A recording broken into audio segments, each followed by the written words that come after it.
Síganme en la lectura desde el versículo 1. Vamos a leer todo el capítulo. No vamos a exponerlo todo, pero necesitamos tener el contexto. Dice la Biblia: seguid el amor y procurad los dones espirituales, pero sobre todo que profeticéis, porque el que habla en lenguas no habla a los hombres sino a Dios, pues nadie le entiende, aunque por el Espíritu habla misterios. Pero el que profetiza habla a los hombres para edificación, exhortación y consolación. El que habla en lengua extraña a sí mismo se edifica, pero el que profetiza edifica a la iglesia. Así que quisiera que todos vosotros hablaseis en lenguas, pero más que profeticéis, porque mayor es el que profetiza que el que habla en lenguas, a no ser que las interprete para que la iglesia reciba edificación. Ahora pues, hermanos, si yo voy a vosotros hablando en lenguas, ¿qué os aprovechará si no os hablare con revelación o con ciencia o con profecía o con doctrina? Ciertamente las cosas inanimadas que producen sonidos, como la flauta o la cítara, si no dieren distinción de voces, ¿cómo se sabrá lo que se toca con la flauta o con la cítara?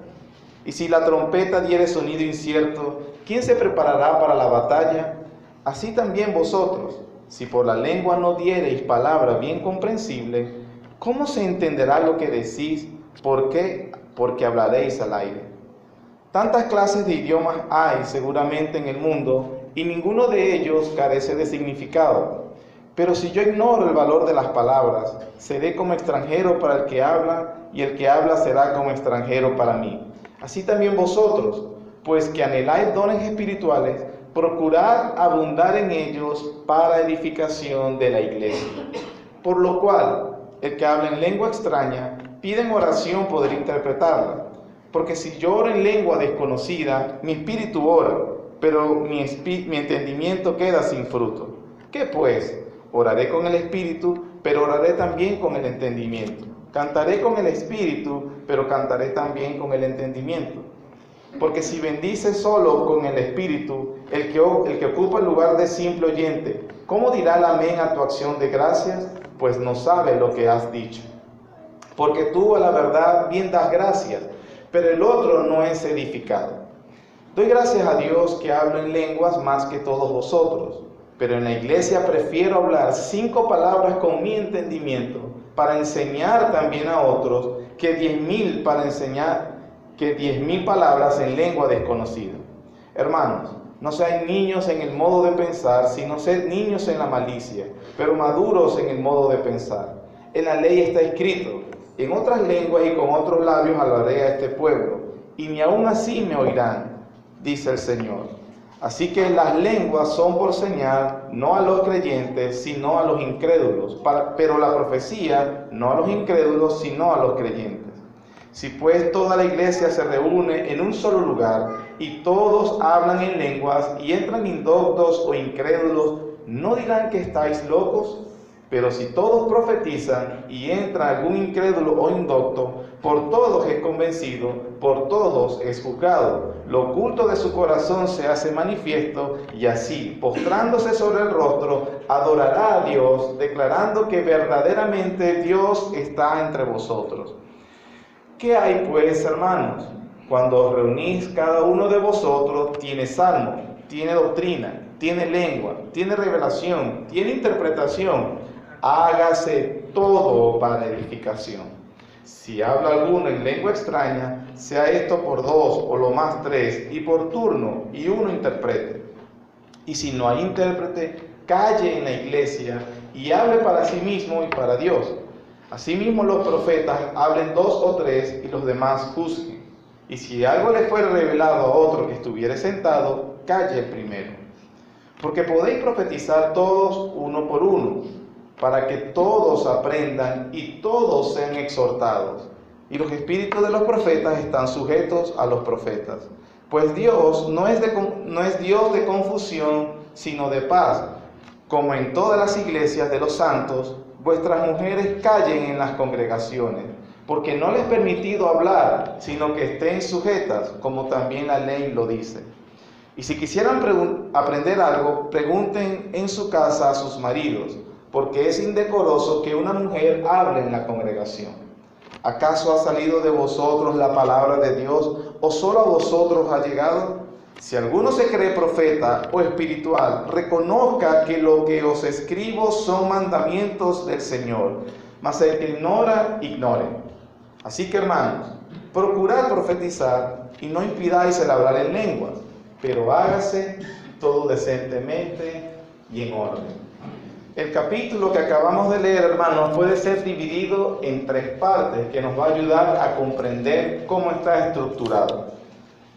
En primer lugar, Pablo nos dice o nos enseña la superioridad de la profecía sobre las lenguas. Eso nos lo dice desde el capítulo 1, desde el versículo 1 del capítulo 14 hasta el versículo 19. Esa primera sección nos va a enseñar, nos va a decir esa superioridad que tiene el don de profecía sobre el don de lenguas.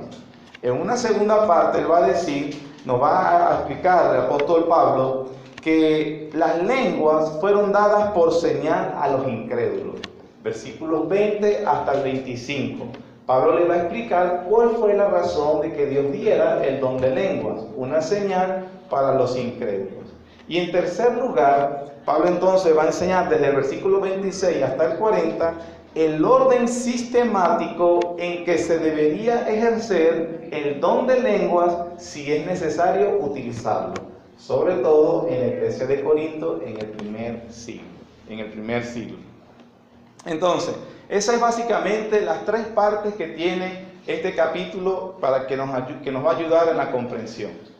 El día de hoy, con el favor del Señor, vamos a exponer sobre la primera parte, la superioridad de la profecía sobre las lenguas. Vean lo que estoy diciendo, o si está atento a mis palabras, superioridad del don de profecías sobre el don de lenguas.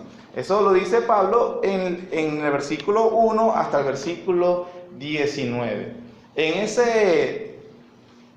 En esa sección del 1 al 19 vamos a dividirlo en 2 partes.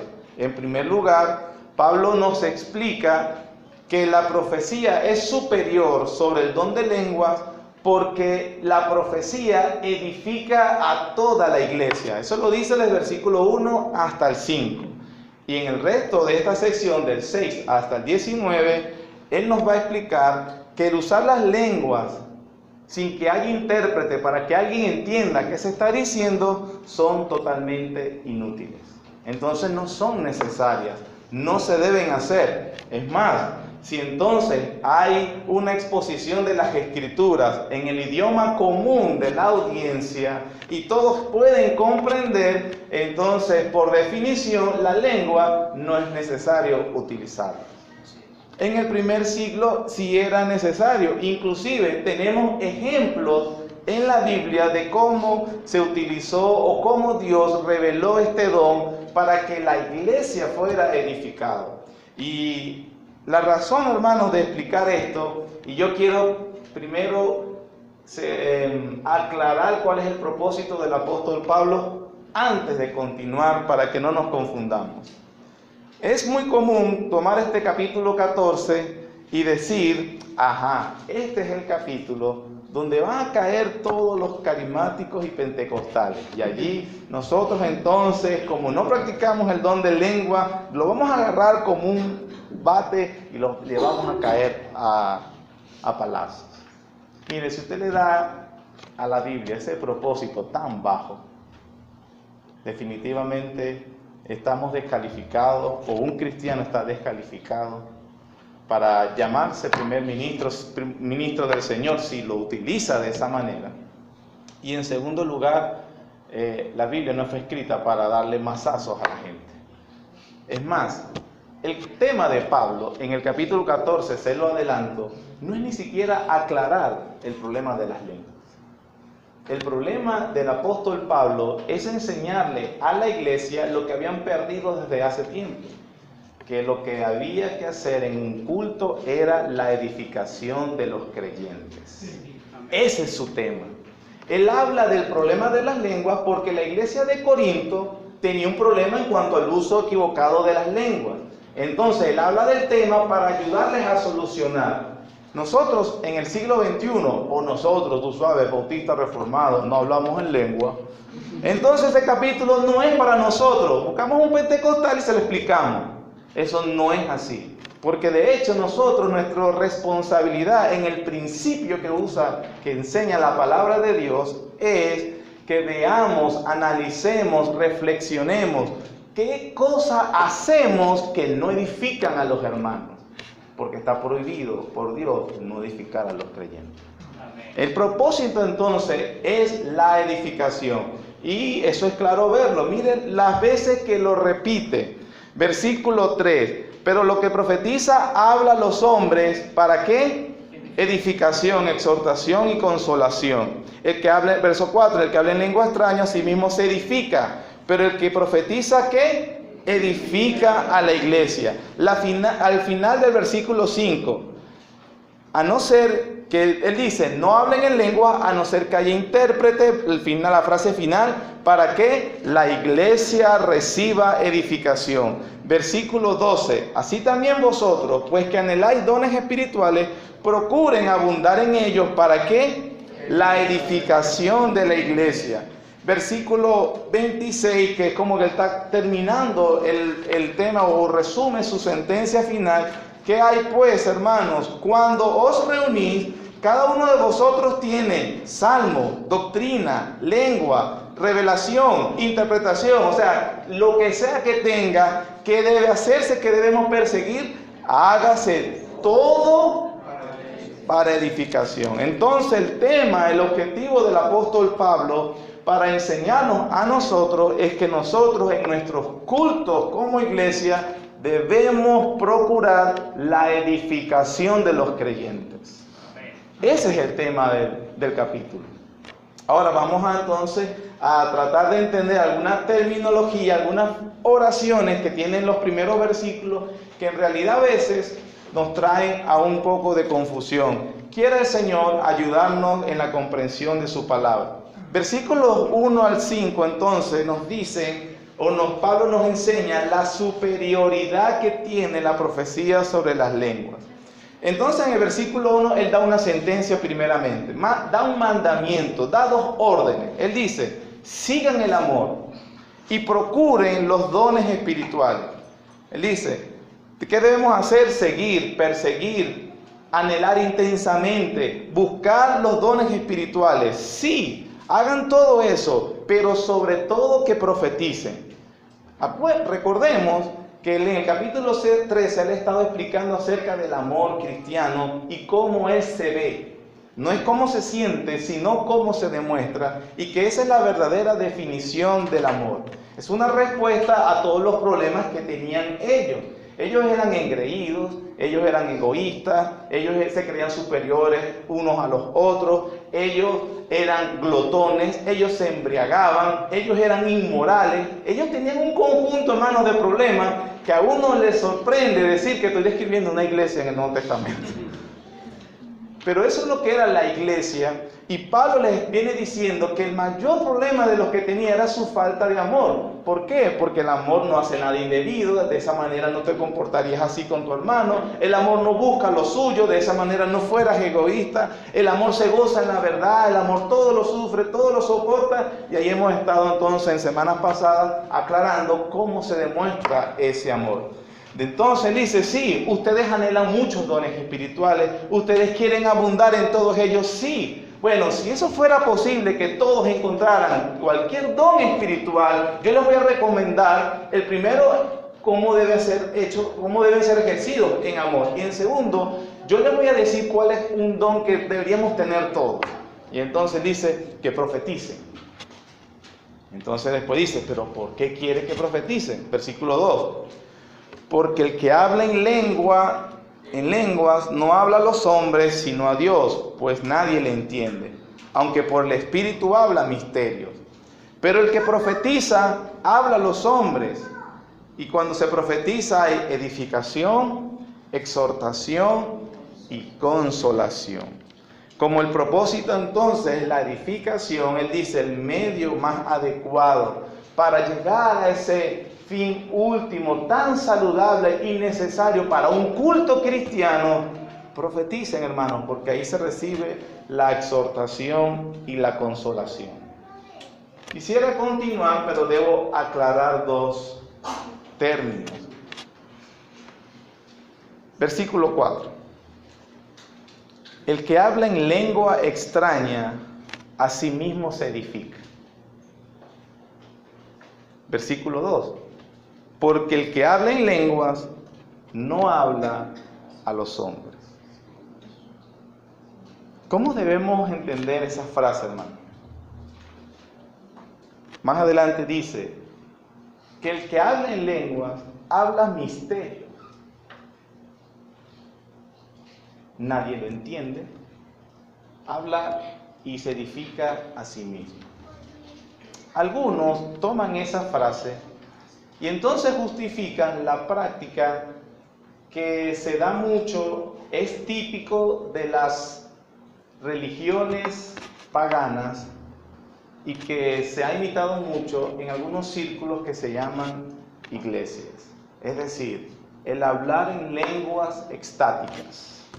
Cuando decimos hablar lenguas estáticas, se refiere a ese momento donde algunas personas dicen tener la llenura del Espíritu Santo y comienzan en un frenesí colectivo. Algunos entran en un trance espiritual místico, pierden la conciencia, pierden el control de sí mismos y comienzan a comportarse algunos de manera errática, se baten, se tiran al suelo, tiemblan, pierden todo tipo de noción con la realidad. Algunos, y es algo que tenemos que tener cuidado, como por ejemplo que el Espíritu Santo lo arrebató y se apoderó de un hermano o de una hermana, donde a veces se caen, sus faldas se levantan, se le ven toda la ropa interior y tienen que salir los diáconos, algunas hermanas a taparle, porque el Espíritu Santo no sabía que había que cuidar las partes íntimas de la hermana.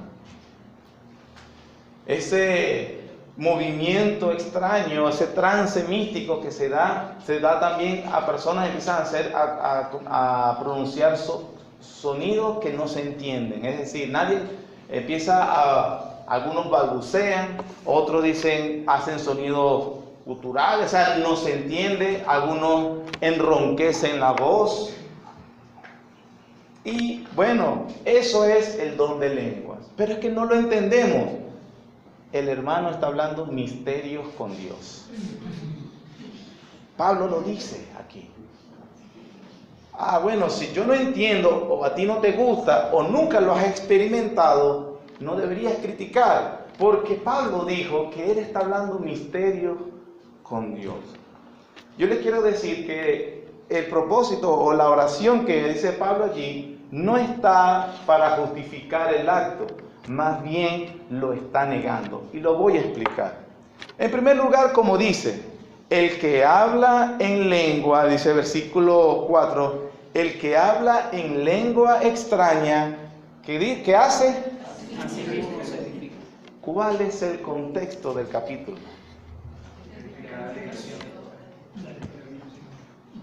Al él decir, sí, los que hablan o los que tienen ese tipo de experiencia se están edificando a sí mismos, y eso está prohibido. Porque, contexto más amplio, lo que estamos viviendo cada semana, capítulo 12, el Espíritu Santo, quien es la fuente de los dones y quien los da soberanamente, los dio ¿para qué? Para el provecho del cuerpo de Cristo. Entonces, no puede ser que después de explicar claramente que el Espíritu Santo tiene la intención, y de hecho lo hace en efecto, de darnos dones a la iglesia, no para que el hermano se promueva a sí mismo, no para que él saque beneficio personal, sino que el propósito final es la edificación de la iglesia, de mis hermanos. Por lo tanto, si hablo en lengua extraña, sin que nadie tenga ningún tipo de comprensión y edificación, entonces estoy haciendo ¿qué? Un mal uso del don. Eso en primer lugar. está mal usado si yo uso el don, si yo obtuviera el don para edificarme a mí mismo. Dejemos al hermano allí, él está siendo ministrado por el Espíritu Santo individualmente. Pero Pablo nos está aclarando en todo el capítulo que eso está prohibido. Eso no es la razón del culto cristiano. En segundo lugar, cuando las personas, ¿pero qué está hablando? Hay un debate en el cual se dice, cuando se dice la Biblia en lenguas, es idiomas diferentes que la persona no había estudiado en su momento. De una manera sobrenatural, el Espíritu Santo le daba la facultad de hablar un idioma que otros entendían. Porque en la audiencia que estaba presente, había personas de otro lenguaje y Dios daba eso por señal, o lo dio en el primer siglo, para que ellos entendieran el mensaje. Hechos capítulo 2. Es lo que dice. No tengo el tiempo para abordar allá, pero Hechos capítulo 2 dice que estaban los discípulos reunidos, hubo una manifestación del Espíritu Santo y todos los demás comprendían en su lengua natal las maravillas de Dios. Esa fue la razón, hermanos, no otra. Pero entonces tenemos una experiencia donde dicen algunas cosas que no son idiomas inteligibles, que no pertenecen a ningún dialecto conocido, y se dice, bueno, está hablando misterios con Dios, o está hablando lenguaje angelical. Nosotros vimos en el 13.1 que Pablo no está diciendo que existe un lenguaje angelical, está hablando hiperbólicamente. Sin embargo, cuando algunos ángeles hablaron en las escrituras, hablaban en el idioma que entendían quienes lo escuchaban. Pero entonces esa oración que dice, por el Espíritu habla misterios que solo Él y Dios entienden. Dejemos entonces al hermano edificándose en el don. Eso es un entendimiento incorrecto de lo que Pablo habla acerca de qué es un misterio en la Biblia. Permítame entonces usar 3 ejemplos de qué es lo que quiere decir Pablo cuando habla de misterios, y entonces esto nos va a ayudar a entender que la frase está mal usada. Romanos capítulo 16.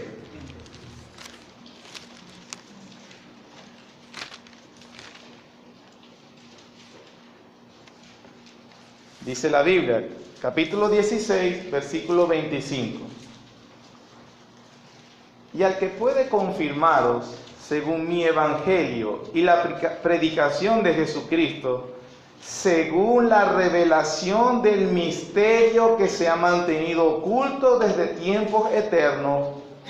Versículo 26, pero que ha sido manifestado ahora, y que por las escrituras de los profetas, según el mandamiento del Dios eterno, se ha dado a conocer a quienes, a todas las gentes, para que, hermanos, obedezcan a la fe.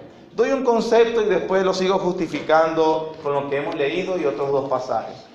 En el Nuevo Testamento y en la mente del apóstol Pablo, utilizando la frase del pastor David, misterio de Dios significa a una información que se había mantenido oculta en tiempos anteriores, que los hombres no habían comprendido, pero que ahora el Señor, a través de sus apóstoles, en este caso de Pablo, estaba dando a conocer a las personas.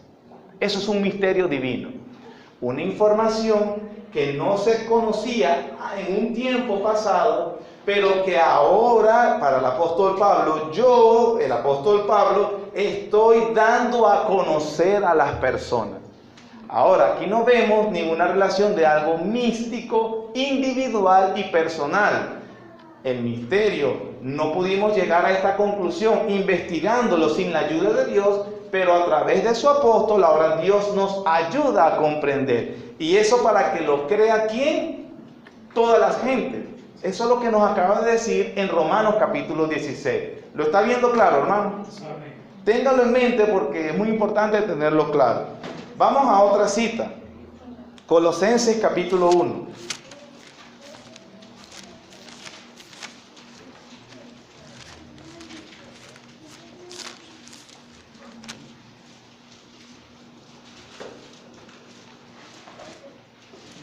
Colosenses capítulo 1,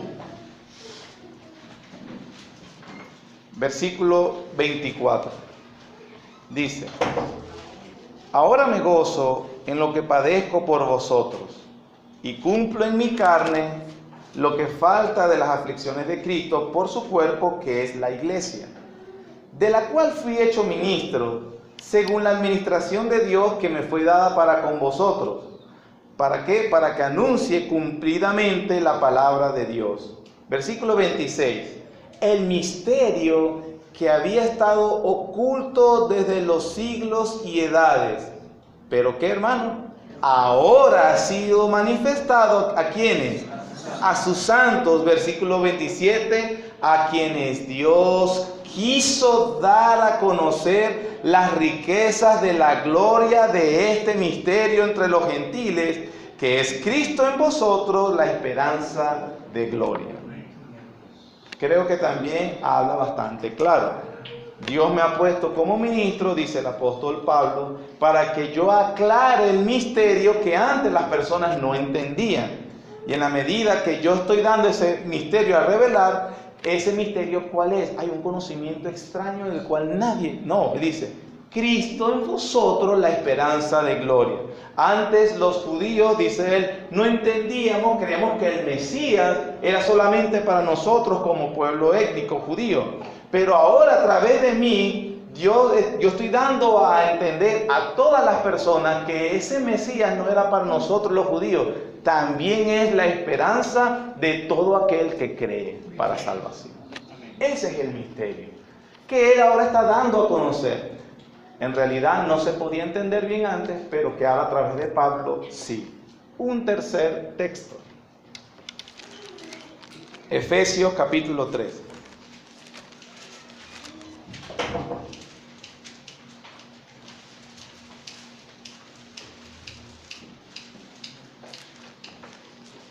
Efesios capítulo 3, versículo 1. Dice: por esta causa yo, Pablo, prisionero de Cristo Jesús por vosotros los gentiles, si es que habéis oído de la administración de la gracia de Dios que me fue dada para con vosotros, que por revelación me fue declarado el misterio, como antes los he escrito brevemente. Otra vez, me fue revelado un misterio, versículo 4. Leyendo lo cual podéis entender cuál sea mi conocimiento en el misterio de Cristo. Versículo 5. Misterio que en otras generaciones no se dio a conocer a los hijos de los hombres, como ahora es revelado a sus santos, apóstoles y profetas por el Espíritu. ¿Cuál es el misterio? 2 puntos, versículo 6. Que los gentiles son coherederos y miembros del mismo cuerpo y copartícipes de las promesas en Cristo Jesús por medio del Evangelio. Hermano, vemos una vez más el concepto de misterio que tiene el apóstol Pablo. Entonces, el misterio tenía que ver con una información que no se había dado a conocer antes, a través del apóstol Pablo se dio a conocer. Pero eso para que lo enseñara a los demás y los gentiles o todas las gentes se gozaran, se fortalecieran y confiaran en las riquezas de las misericordias que Dios ha dado en Cristo Jesús para todo hombre. Amén. Amén.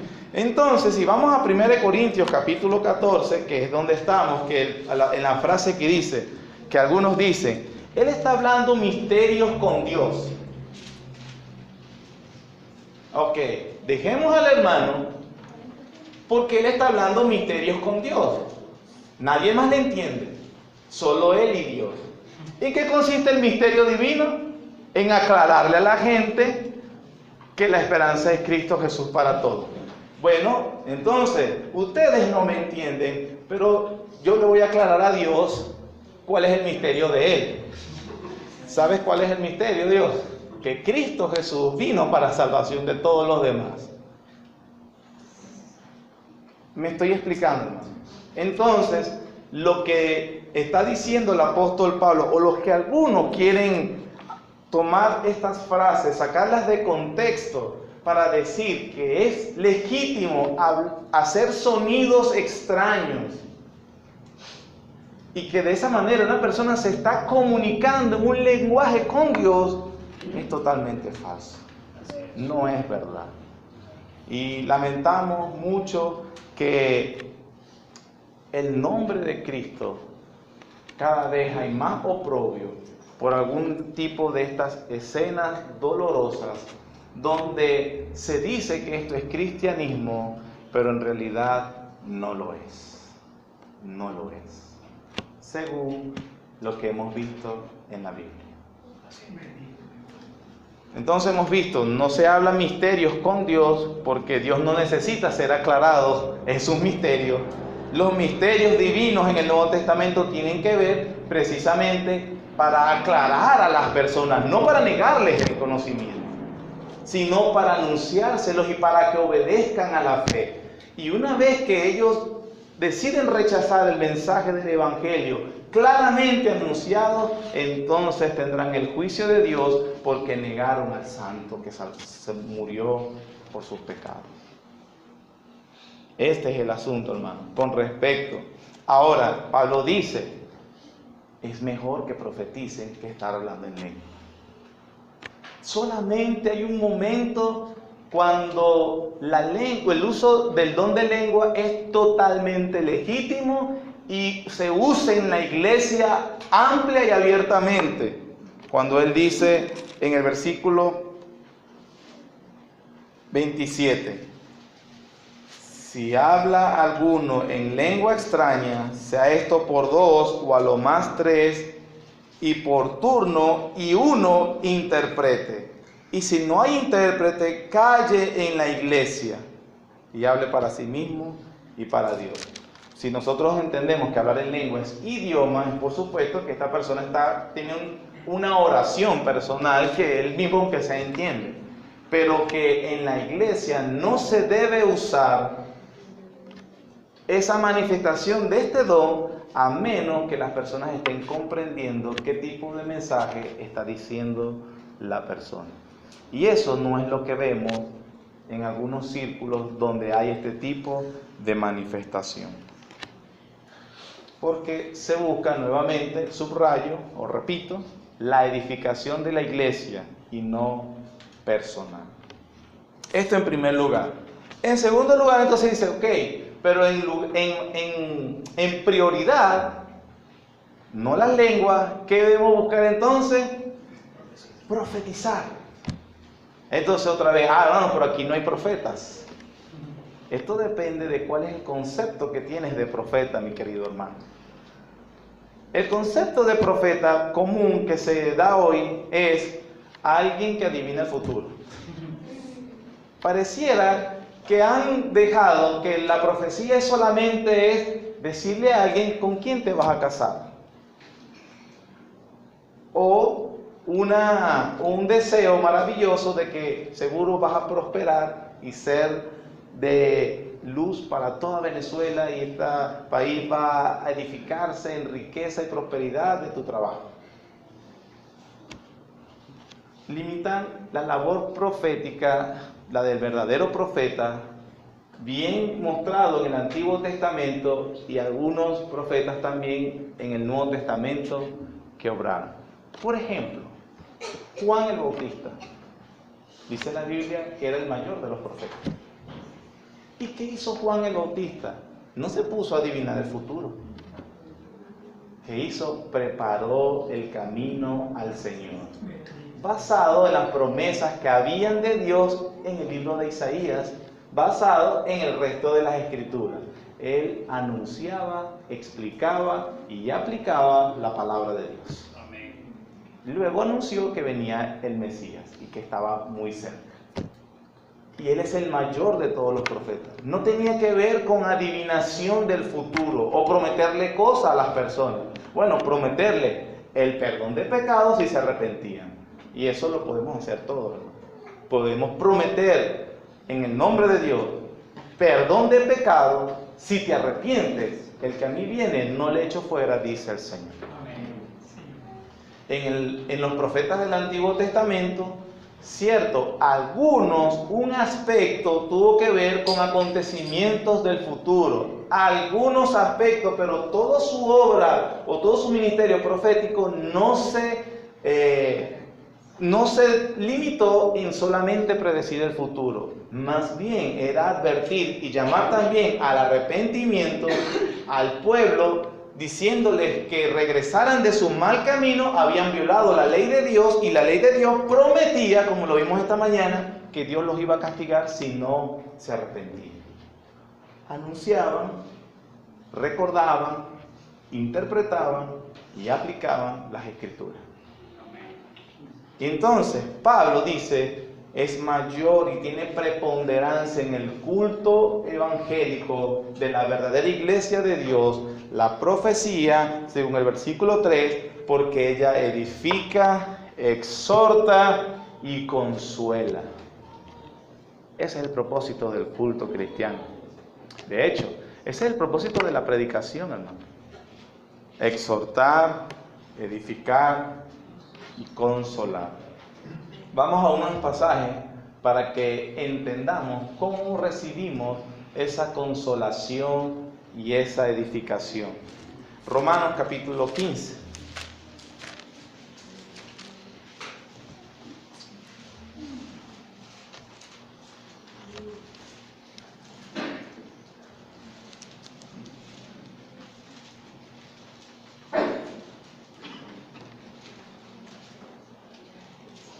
Versículo 5. Pero el Dios de la paciencia, versículo 4. Porque las cosas que se escribieron antes, haciendo alusión de las Escrituras, para nuestra enseñanza se escribieron, a fin de que por la paciencia y la consolación de ¿qué? Tengamos esperanza. Pablo dice que es necesario comprender y ver las Escrituras, porque a través de ellas abundaremos en esperanza, en su paciencia y la consolación que ellas nos dan. Versículo 11 del mismo capítulo. Versículo 13. Dice, y el Dios de esperanza os llene de todo gozo y paz en el creer, para que abundéis en esperanza por el poder ¿de quién? Del Espíritu Santo. Ok, Dios me va a llenar de gozo y paz en el creer. Voy a tener la esperanza en el Espíritu, por el poder del Espíritu Santo. Pero ¿cómo dijo él? ¿O cómo aplicará el Espíritu Santo eso en mi vida? ¿Cómo es que el Espíritu Santo por fin me va a llenar de gozo, paz en el creer y de esperanza? ¿Cómo voy a abundar en eso, hermano? Dígamelo porque lo necesito. El versículo 5 te lo dijo. A través de la consolación de las Escrituras. Es decir, que el Espíritu Santo no obra sin las Escrituras. Obra utilizando y aplicando las Escrituras en nuestra vida, hermano. Esa es la consolación. Por lo tanto, yo no puedo, hermanos, en ningún momento de mi vida, por más perturbado, confundido, temeroso que yo tenga, si yo ignoro las Escrituras, voy a naufragar. Vas a naufragar. Permítame o escuchemos las palabras del salmista en el 119, Salmo 119.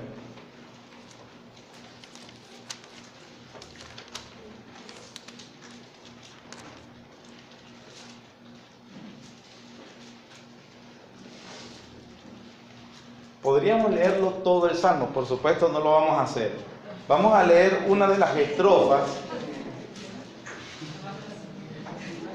Una de las estrofas que nos afianzan más en lo que estamos diciendo. Vamos a leer el versículo 49.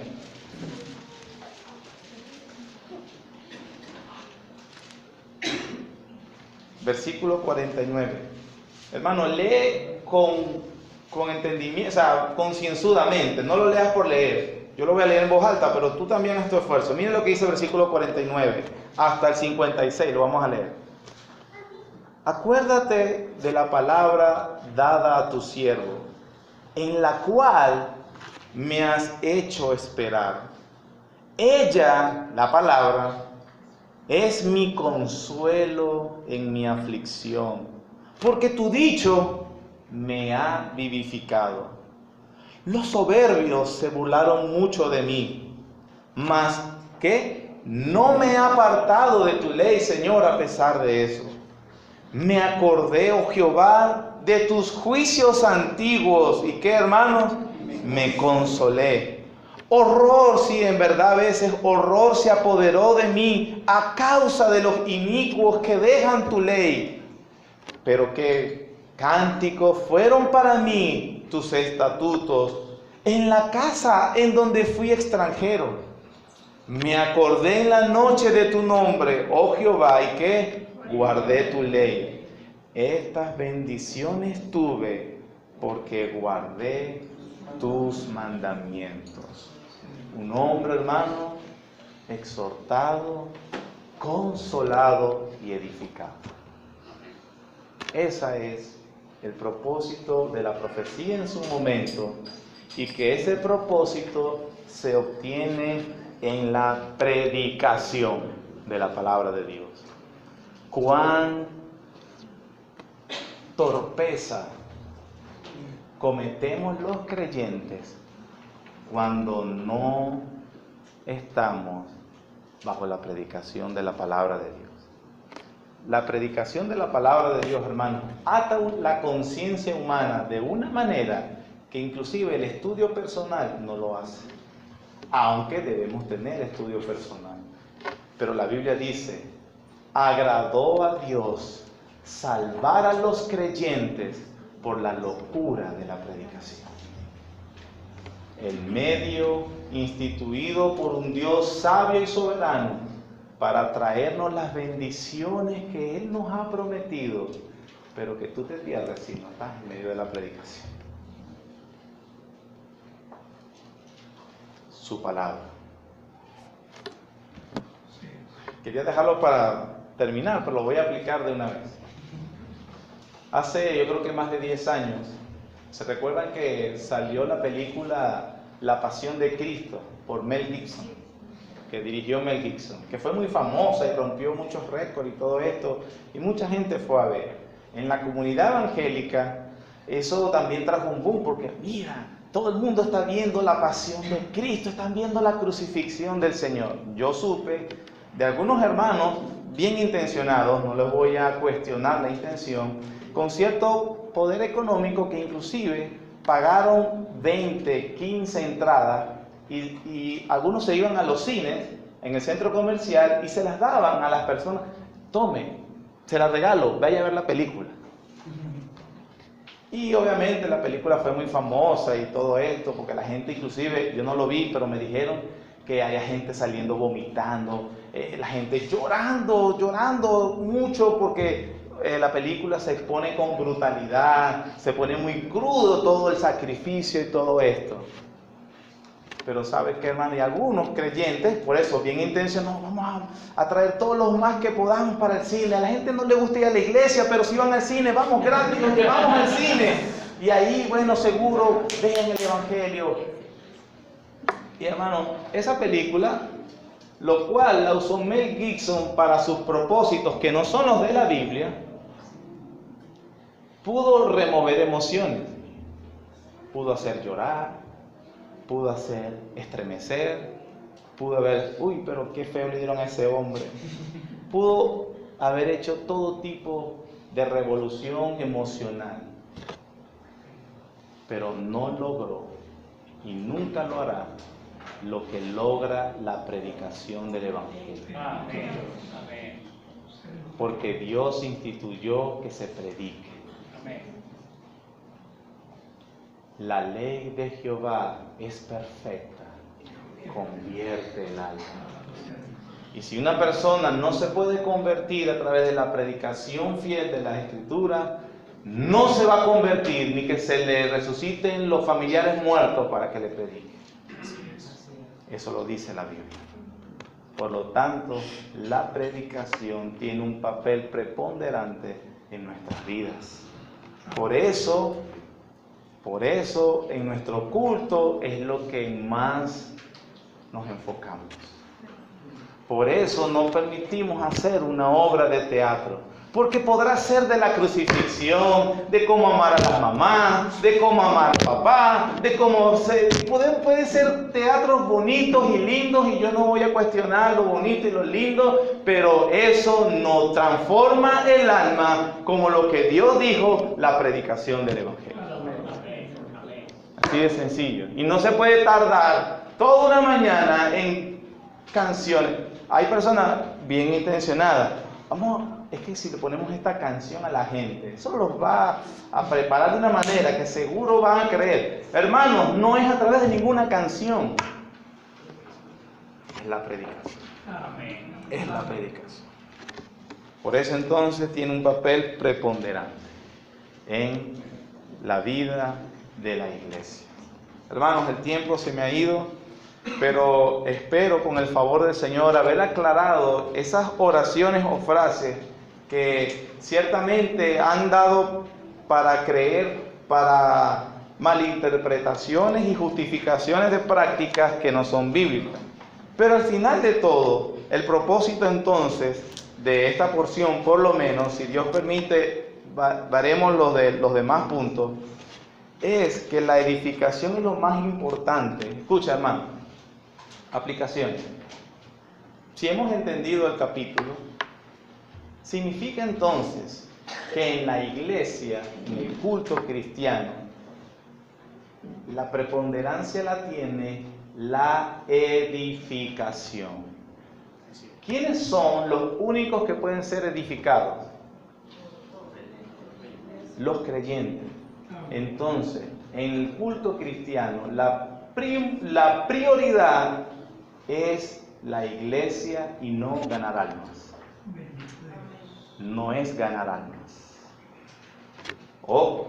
Miren, cuidado. Yo no estoy diciendo que no ganemos almas, que no querramos que familiares incrédulos vengan o los invitemos o traigamos.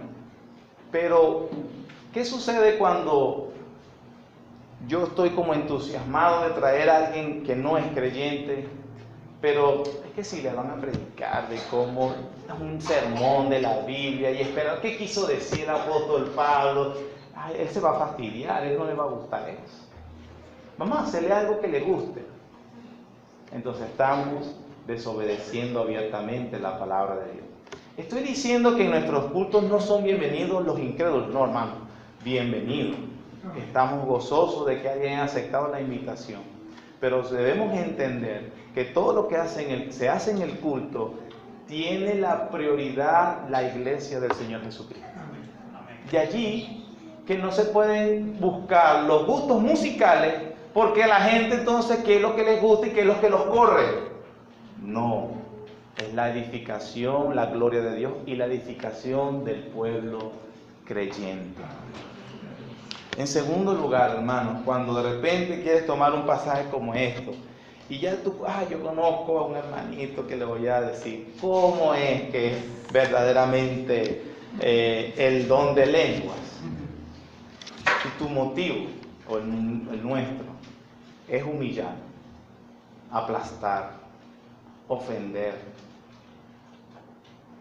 hacerle ver la superioridad de conocimiento bíblico que tiene, tú eres peor que él. Porque Dios no puso su palabra para eso.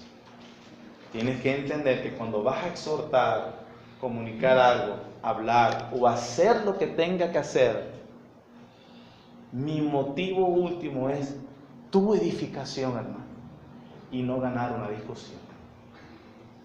Tú seas edificado, como dijo Pablo, no que nos enseñoreemos de vuestra fe, sino que colaboramos para vuestro gozo.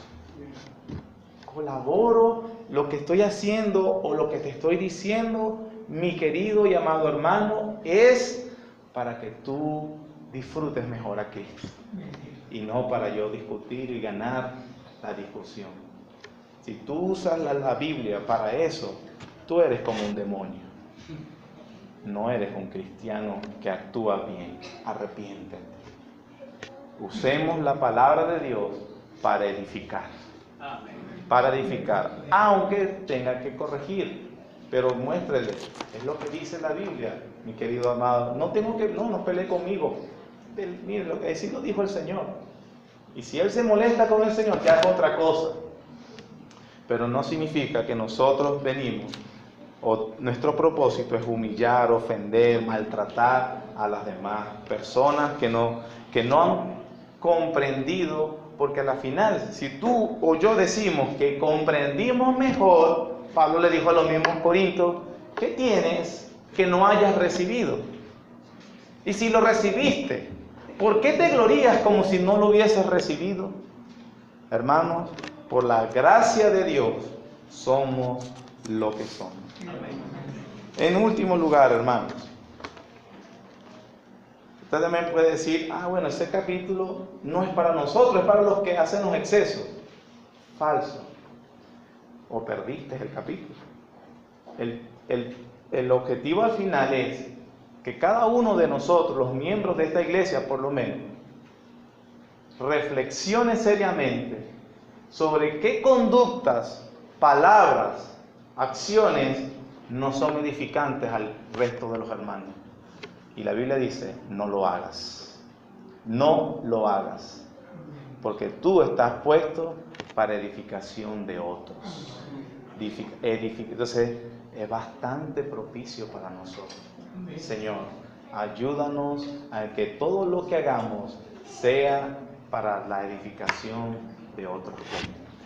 Gracias, Señor, te damos por tu misericordia y por tu bondad.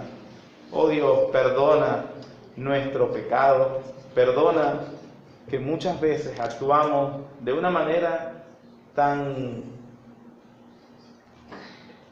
ofensiva para otros, Señor. Somos tan egoístas, individualistas, que a veces, Señor, pensamos que como que el hecho de que algo me beneficie personalmente ya debe ser tomado como justificativo completo para yo seguir haciendo o deshaciendo cosas.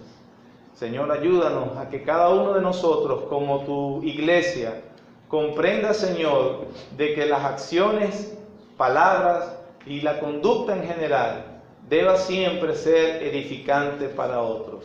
Por eso, Señor, tú mandas a que cuidemos hasta cómo hablamos, Señor. Hasta cómo hablamos.